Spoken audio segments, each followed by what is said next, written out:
So we've heard the arguments for and against. We've heard some of the counter-arguments against the counter-arguments. Now we have about 25 minutes where I would like to take some questions from the audience, and I'm going to carry on with my strict timekeeping. Each of Monty and Richard will have 2 minutes as a maximum to reply to your questions. If they want to use as long a time as that, I mean, maybe some questions can be answered more quickly than that. What I would like to do is alternate questions between our two sides, but I'll give both sides a chance to make a comment. So I mean, maybe perhaps do we have any questions for Monty? Yeah, Tim? Yeah? I can throw one in. Hi, Monty. Hi there. Tim Wildman. I was one of the 4 people who put my hand up at the start to vote against the motion that the UK wine trade should promote organic and biodynamic wine. I think the UK wine trade should promote good wine, and my personal understanding, having speaking to a number of producers over the years, is that the biodynamic and organic producers that I feel have the most integrity use organic and biodynamic methods because they believe it makes better wine. The wine isn't better because they use those methods. So to promote the philosophy and not the wine is getting the cart before the horse. I think the phrase I like the most is, you can't drink the philosophy. So although I stand very much on your side of the argument in what we've heard tonight, I think the motion of the House is slightly wrong-headed. And in my experience dealing with the consumers, when you start talking about organic and biodynamic methods, people's eyes start glazing over. But when you start tapping into participation, enjoyment, drinkability, and maybe even the natural wine movement side of things, they become engaged. And that was why I kept my hand down at the start. Well, I mean, ultimately, we're in the business of selling wine, all of us here. I mean, if Richard's clients don't sell wine, he doesn't get paid. If my clients don't sell wine, I don't get paid. And if nobody's buying wine, no one's selling wine magazines or buying advertising. So I agree with you in the sense that I think there is a problem of perception, for sure, about how organic and biodynamic, even natural wine, have been presented historically. But I think because there is more interest in it, both from consumers and also amongst the journalists, hopefully people are going to start learning a little bit more about why the philosophy actually affects the taste. Now, I can have the best terroir on the planet. If I don't farm that well, either as a biodynamic farmer or as a conventional farmer, I'm not going to make a very good wine. So I'm not really sure why there's an issue. You've got an issue with the grower's philosophy, so you can't drink a philosophy. Well, you're drinking the product of that philosophy. I think in terms of conventional farming and biodynamics, why I like biodynamic farming is I get to know all the secrets of. I can teach you how to make horse manure in 5 minutes. Okay, you can buy the secret, and you can buy the method of that secret. If I sell you a weed killer, I sell you the product. I don't sell you the secret because it's my patent. Okay, so again, if you've got farmers who've bought into philosophy of wanting to be liberated to actually make decisions for themselves and to create, whether it's their compost or their horse manure or feeding their horses or choosing their horses, I think that's a very good thing. And one of the things that Richard said about a lack of nitrogen in organic vineyards, you need a lot of manure. In Germany, I've just come back from making 2,000 tonnes of biodynamic compost, and we've got our own cows, and we've also contacted all our local farmers, and we're getting manure from them to reduce our carbon footprint. And the German government analyses our soil every 2 or 3 years, all of the soils, because of worried about nitrates drifting into the watercourse. And our levels of nitrogen and carbon are going up in our soil. We're also cover cropping. It's not just about the manure. And as I said, with Saracen, for example, Richard talking about caterpillar tractors. If you're getting a horse or you're getting some oxen, you're going to have a manure source and you can recycle that. So that's a much better way of doing it than going out and buying yet another heavy, metallic, diesel crunching, carbon spewing toy. Okay. Thank you, Monty. Well, it's a bit of a play on words, what you've been talking about. I think in today's marketplace it helps if wine businesses have a story. And my problem is that now the story about organic and biodynamic is becoming overdone. As I've described, there are other producers who feel they're being disadvantaged by it. So, a bit like Monty, I don't mind that the story gets in the way of the tasting of the wine. Wine journalists, are there any wine journalists here in the room? Yes, there are a few of you, aren't there? Yes, I better be careful what I'd say. This young lady here got me into a lot of trouble recently. But wine journalists are always looking for a story. I mean, one might imagine their task would be to write about wine, but invariably they write about a lot more than wine. And that's part of the reason why organic and biodynamic wines are getting so much press. I just wish they, the journalists, understood more of the technology and they got excited about recycling sprayers, for example.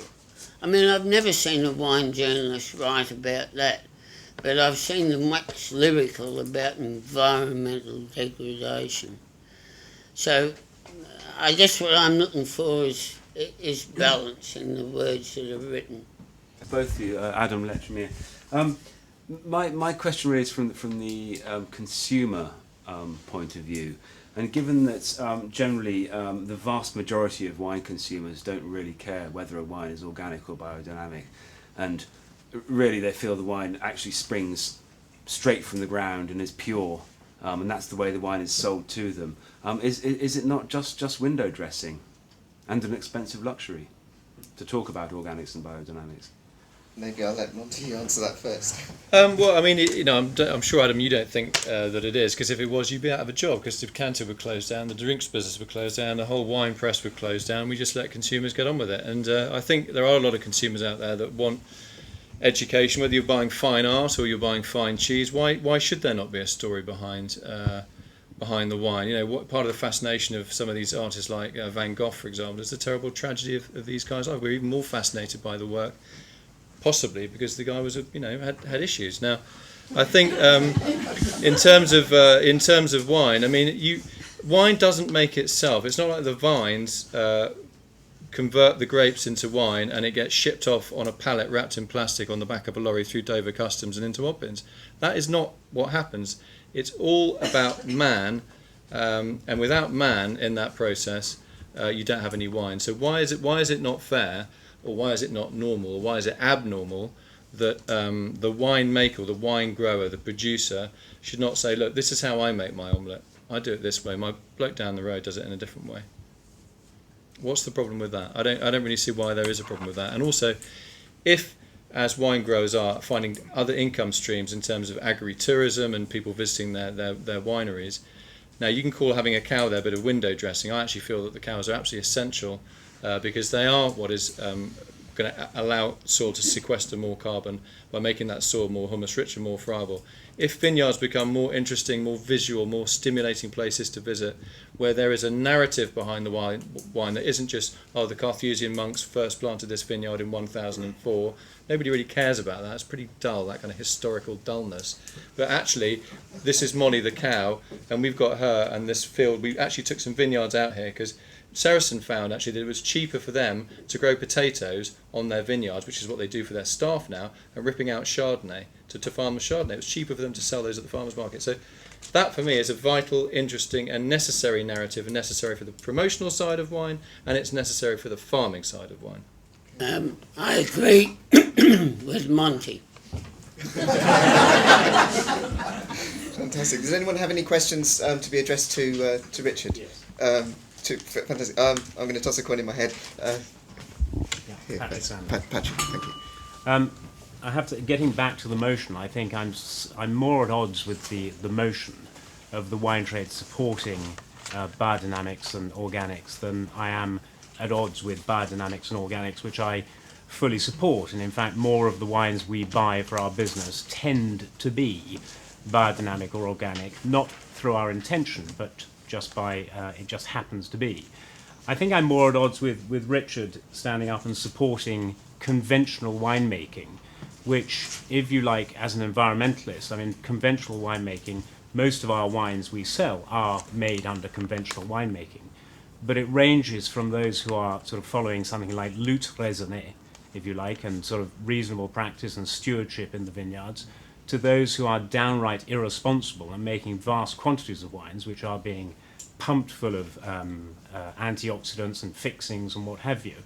And I think that the wine trade should actually, rather than promoting organic and biodynamic, should actually be outing irresponsible winemaking and putting a stop to irresponsible winemaking, because most of it is done to a price point, and that really is my problem with it. Okay.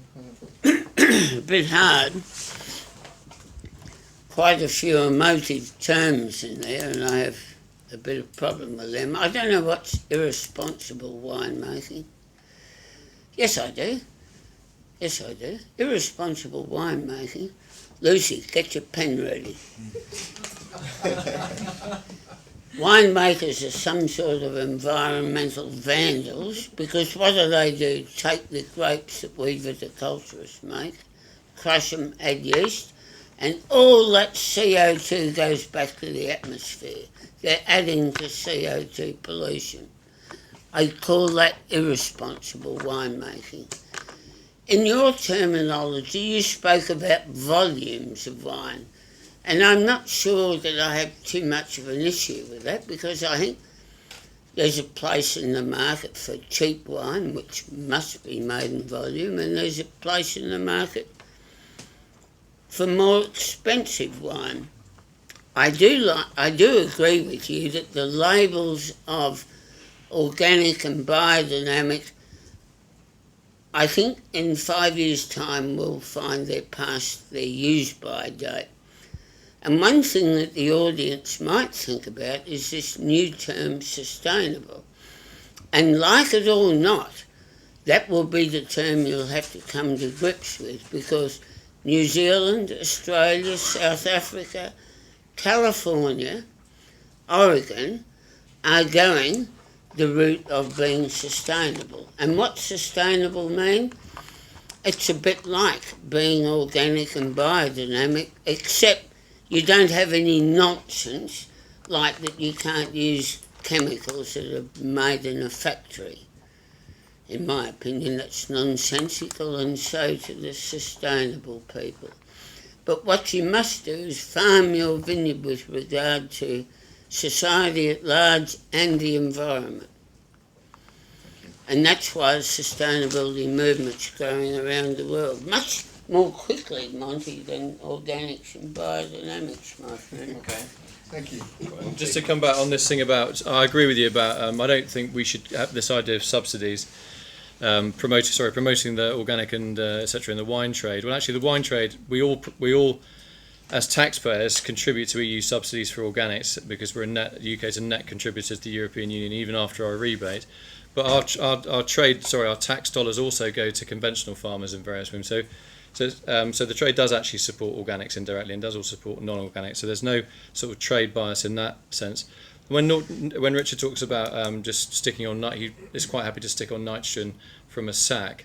He doesn't really see the difference between nitrogen from a sack and nitrogen from compost. Well, obviously, if you're raising an invoice and the nitrogen's being processed in a petrochemical company and then being transported to you, that has an environmental footprint. Now, I don't see how that is sustainable, because it relies on fossil fuels, and we know that they're running out. You don't need to be a scientist to work that one out. Whereas if you've got your own nitrogen source in terms of animals that you have on your farm that are eating the cover crops that you've sown for biodiversity, to stop erosion, to fix nitrogen from the atmosphere via leguminous cover crops like clover, for example, and then Dolly the cow's coming and eating those, and via her manure you're actually composting all of your waste and not throwing it into the river.